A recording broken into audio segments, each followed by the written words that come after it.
Hello बच्चों, कैसे हैं आप? आशा है अच्छे होंगे। हिंदी पढ़ने में आपको बहुत मज़ा आ रहा होगा। और आज का जो हमारा टॉपिक है कि एक साथ सुख, वो भी बहुत अच्छा टॉपिक है, तो ध्यान से सुनना। इससे पहले जो आपने 4th चैप्टर का पार्ट 1 पढ़ा था, उलझन, कैसा लगा आपको? वो भी बहुत अच्छा था कि बच्चे कैसे कंफ्यूज हो जाते हैं। और इस चैप्टर में जो एक साथ 3 सुख हैं, वो भी चैप्टर इसी बारे में ही है कि आपको अगर एक साथ 3 चीज़ें करनी हो तो आप कैसे कर पाएंगे, तो सॉल्यूशन कैसे निकाल पाएंगे। तो ध्यान से सुनना कि 3 यात्री किसी शहर में जा रहे थे। तभी एक सिक्का दिखाई दिया, तो उनमें से जिसकी नज़र पड़ती है वो कहता है, आहा सिक्का। यात्री मतलब यात्रा करने वाले, सिक्का मतलब जो आज के टाइम में भी चल रहे हैं, जो आपने देखे होंगे कॉइन, 1 रुपये का, 2 का, 5 का, 10 का, तो उनको भी सिक्का दिखाई देता है। हम सब ने इसे एक साथ देखा, इसलिए यह हम सब का है, क्योंकि आपने पहली लाइन में ही समझा कि 3 जने हैं, तो तीनों में से दिखता है तो आपस में उनका झगड़ा शुरू हो जाता है कि ये कौन रखेगा। तो कहता है कि यह मैंने, तो पहला वाला कहता है कि मैंने इसे सबसे पहले देखा था, इसलिए ये मेरा है। तो वो कहता है हाँ हाँ क्यों नहीं, हम कुछ खरीद कर आपस में बांट लेंगे। तो दूसरा जना कहता है ठीक है, पर खरीदेंगे क्या? तो वो ये सोच विचार करने लगते हैं। तो उनमें से एक जना कहता है कि मेरा मन तो मीठी चीज़ खाने को कर रहा है। तो दूसरा कहता है ठीक है, हम तो कोई मीठी चीज़ खरीद लेंगे।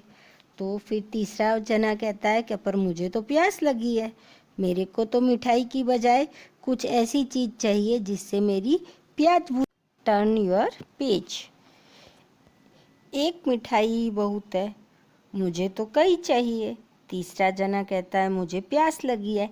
इस तरह वो आपस में एक सिक्के को लेकर तरह तरह की बातें बनाने लगते हैं और आपस में झगड़ने लगते हैं। तभी उन्हें पास में से कोई बुजुर्ग आदमी आता हुआ दिखाई देता है। तो वो उनके आकर, जैसा कि आप चित्र में देख रहे हैं, तो वो उनसे आकर पूछता है कि क्या बात है, आप लोग झगड़ क्यों रहे हैं? तो वो उन्हें कहते हैं कि तीनों बूढ़े व्यक्ति को अपनी समस्या यानी अपनी डिफ़िकल्टी बताते हैं। तो कहता है अरे बस इतनी सी बात, बड़ा आसान सा उपाय है कि 1 रुपये में हम तीनों चीज़ें पूरी हो सके, ऐसा वो उनको समाधान बताता है। तो वो क्या कहता है कि वो उनको पास में फल बेचने वाला होता है, उसके वहाँ ले जाता है और कहता है कि इस सिक्के से तुम अंगूर, अंगूर यानी ग्रेप्स, अंगूर खरीद लो। तो वो ये समझ जाते हैं कि एक ही चीज़ में हम तीनों जनों की ज़रूरत पूरी हो जाएगी। क्यों? क्योंकि अंगूर तो मीठे भी हैं और बहुत सारे आ जाएंगे और उनसे उसकी प्यास भी बुझ जाएगी। तो इस तरह आपने देखा कि कैसे उस बूढ़े व्यक्ति ने उनकी समस्या का बड़ी आसानी से हल निकाल दिया। तो आप भी कभी उलझन में फंस जाओ तो ध्यान रखना कि अपनी बुद्धि लगाकर उपाय ढूंढ सको। आशा है चैप्टर अच्छे से समझ में आया होगा। फिर से पढ़ने की कोशिश करना। धन्यवाद।